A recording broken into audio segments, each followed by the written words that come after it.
যেটা হলো যে ওই যে বললাম না, আমি তো একটু সময় পেলাম, বিছানায় শুয়ে শুয়ে চিন্তা করলাম যে আসলে কি করা যায়, আইটিতে ব্যাক করব না। দেন আমি চিন্তা করলাম যে ওকে ইন্ডাস্ট্রি একটা দেওয়া যেতে পারে, ওখানেও চ্যালেঞ্জ আছে। তো নিরাপদ খাবার একটা বাংলাদেশে একটা বড় চ্যালেঞ্জ আছে। এখানে একই সমস্যা, মানে যা বলি তা হুম থাকে না আসলে। বিশেষ করে এই যে ফার্মের মুরগির যে সেক্টর এবং ফার্মের মুরগির ডিম, হুম। এটা তো great concern health point of view থেকে। নিরাপদ খাবার বা সেখানে তুমি আসলা, হাউ চ্যালেঞ্জিং ইট ইজ এই অর্গানিক চিকেন সাপ্লাই দেওয়া, চ্যালেঞ্জ তো আছে, যেটা একটু প্রোডাকশন। বলে নেই যে প্রথমত ডিমের চিন্তা করি নাই, মিটের চিন্তা করছি। করার পরে আমি তো কোনো জীবনে মুরগি পালি নাই সত্যি কথা বলতে, হ্যাঁ। তো ওখান থেকে চিকেন আসা, দেন চিকেন কিছু কিনে মানে বিশেষ এবার করে ফার্মের মুরগি বাংলাদেশে ইন্ট্রোডাকশনটা হওয়ার পরে, তাই না, যে চিকেনের সহজলভ্যতা এবং কম দাম। হ্যাঁ, এটা তো অনেকটা ওই মাছের জন্য পাঙ্গাস টাইপের, হুম হুম ব্রয়লারটা হুম হুম এরকম। তো ওখান থেকে প্রথমে ব্রয়লার প্ল্যান ছিল না, যদিও প্রথম প্ল্যান ছিল দেশি এবং কালার বার্ড করবো। আমার একটা ফ্রি শেড ছিল, যেহেতু গরুর শেডগুলো ছিল বাসায়, তো ওখান থেকে পাইলট করা। বাসা মিন্স গ্রামের বাড়িতে। বাড়িতে আমার, হ্যাঁ। তো ওখানে পাইলট করা দেখলাম ভালোই হয়।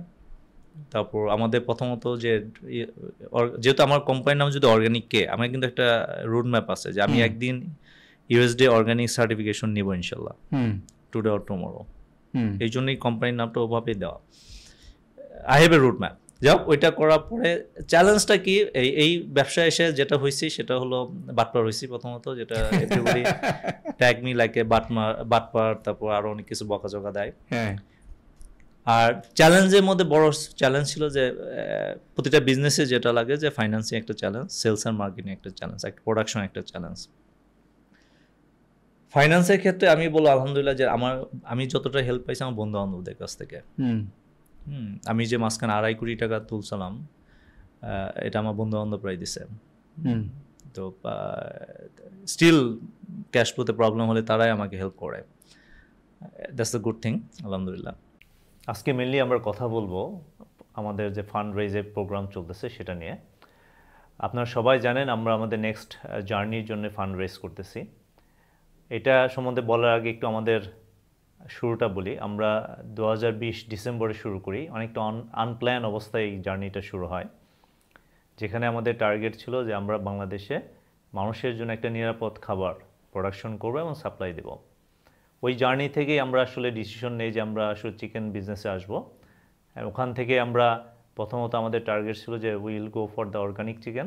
বাংলাদেশে যেহেতু ভুট্টা চাষে সিনথেটিক ফার্টিলাইজার এবং পেস্টিসাইড ইউজ করা হয়, এই জন্য আমরা 100% অর্গানিক করা সম্ভব না।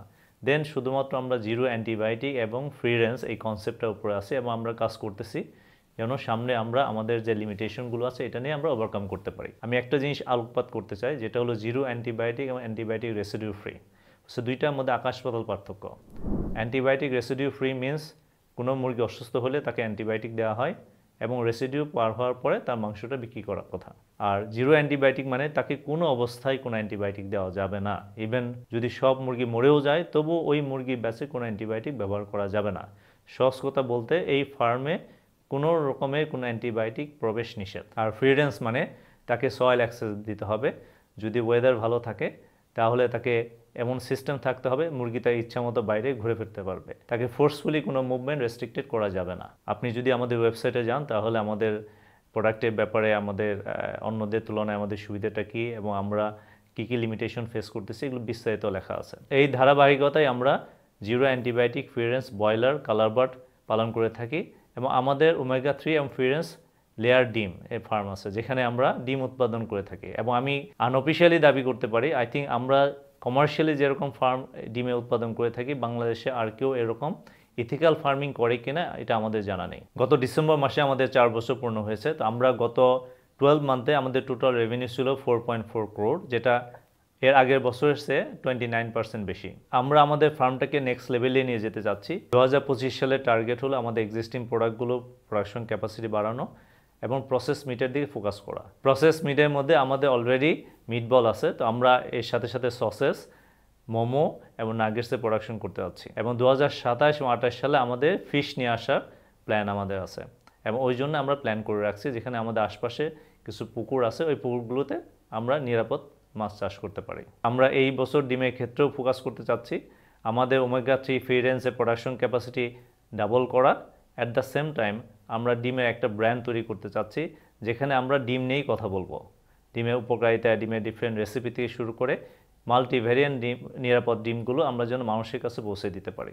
2023-এ আমাদের পার মান্থ ম্যাক্সিমাম রেভিনিউ ছিল 37 লাখ, 2024-এ ওটা ছিল 47 লাখ, এবং সুন আমরা আশা করতেছি 50 লাখ ক্রস করে যাব। সেটা এই মাসে হতে পারে অথবা আগামী মাসে হতে পারে। আমাদের যে গ্রোথ, তাহলে আমরা এই গ্রোথেই যদি বাড়তে থাকি তো আশা করতেছি আমাদের পার মান্থ রেভিনিউ 6 কোটি ক্রস করে যাবে। আমাদের বিজনেস প্ল্যানে আমরা ধরে রাখছি আমরা 2025 সালে 9 কোটি ক্রস করব। আমরা সবাই জানি ফার্মিং একটা ক্যাপেক্স সেন্ট্রিক বিজনেস।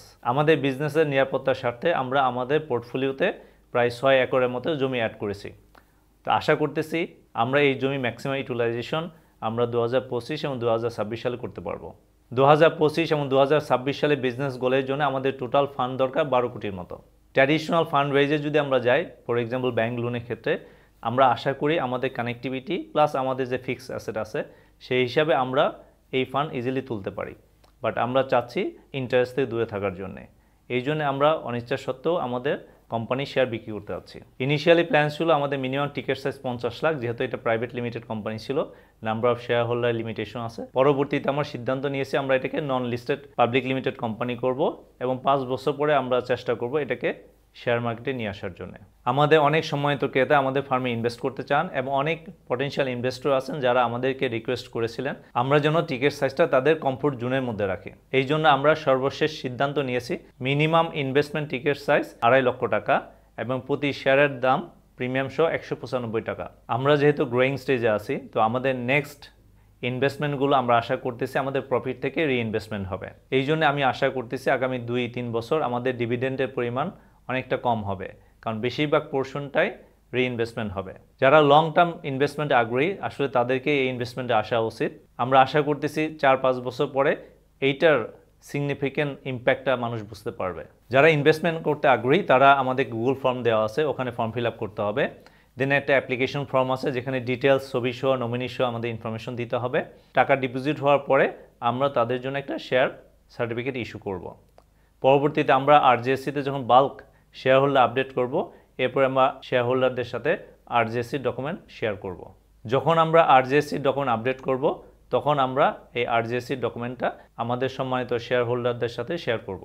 আমরা যেহেতু ইথিক্যাল ফার্মিং করে থাকি এবং মানুষের জন্য একটা নিরাপদ খাবার, বিশেষ করে নেক্সট জেনারেশনের জন্য নিরাপদ খাবারের ব্যবস্থা করার চেষ্টা করতেছি।